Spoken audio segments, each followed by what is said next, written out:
What is going on, guys? MitchCactus here, coming back with another Forza Horizon 5 video, and today we'll be talking about the best current way to be able to farm XP in Horizon 5. It's extremely simple to use, works whether you're playing on PC, Xbox or Steam, and works whether you're a new player or you've been playing for a while and you're simply trying to hit that next level or prestige point. So pretty much I'll be covering the best car to use it with, how it all works, and what kind of hourly XP you guys can be expecting to overall achieve from using this race in particular.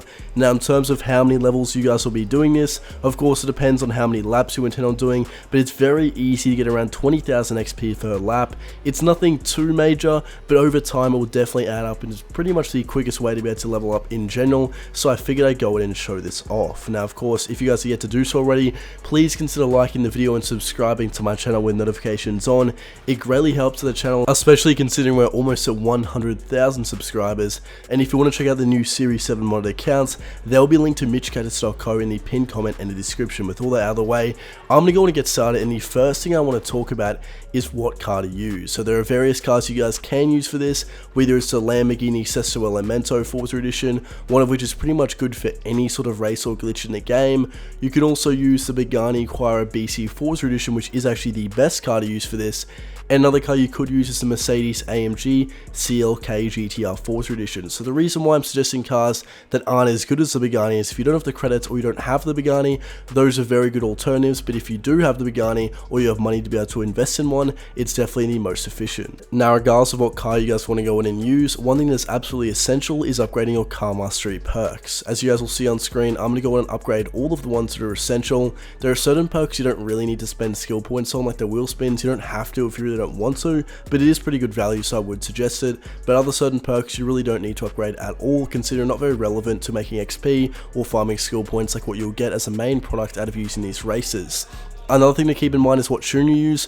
I'm going to go and drop the share code for a tune in the pinned comment and the description, one that is very good for the Pagani Huayra BC Forza Edition, but any tune that really goes quick is all you really need. You guys can see I've got 10,000 super wheel spins on this account. In fact, our modded accounts come with up to 1 million, so keep that in mind. But those are all the main overall credit or skill point perks, and now I'll be covering the event. So pretty much when you guys go to Event Lab, just put on the share code that'll be on screen now, 159141884. Now, the reason I'm putting it on the screen over the code I typed in is because this is now an updated share code that has come out since I actually initially recorded this gameplay. Now, this new code is extremely simple, extremely similar of course in nature, and the general consensus is that all of these races are completely or almost completely AFK.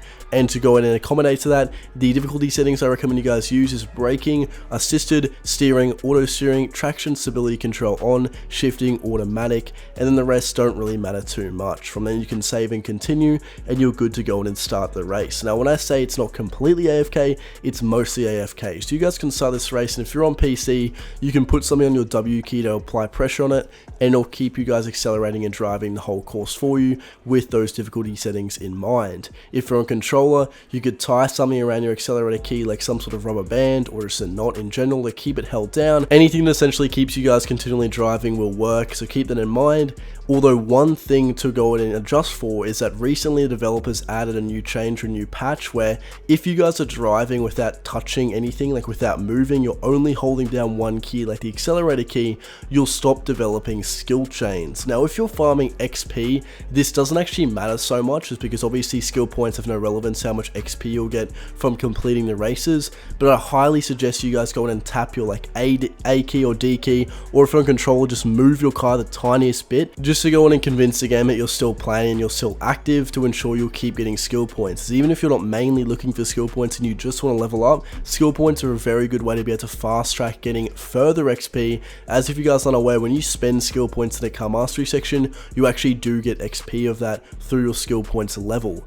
And of course, another thing to keep in mind is that spending these skill points is a very good way to be able to get super wheel spins, and as a result, more money and rare cards. So how this lap works is that whenever you guys want to finish, let's say you leave it on for 8 hours, whenever you guys want to finish, all you do is tap the handbrake, boom, the race is over, and you'll get paid in XP according to how many laps you did and the duration of time you spent in the race.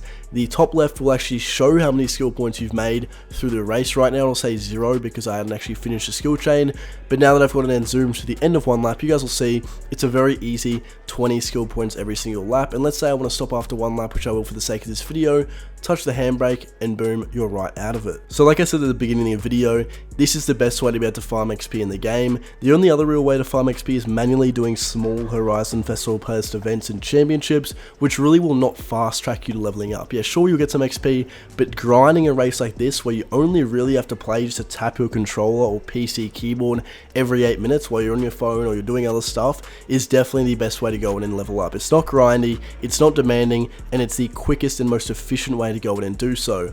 Obviously, the more laps you do, the more your XP will degenerate, so you'll start getting less XP more laps you do. But if you're choosing a hot level of around 20 to 30 laps, that's an ideal point, and then from then you can go out of the race and restart, and you'll go back to getting that maximum XP threshold. That's mostly going to wrap it up for this video. If you guys want to see a tutorial on how to convert those skill points into super wheel spins or credits, please consider subscribing. I'll make a video on it tomorrow, which will talk about how to farm money extremely easily in Forza Horizon 5. And if those new Series 7 modded accounts available at MitchCactus.co interest you, feel free to go and check that out, guys. So that's going to wrap it up. Thank you all so much for watching.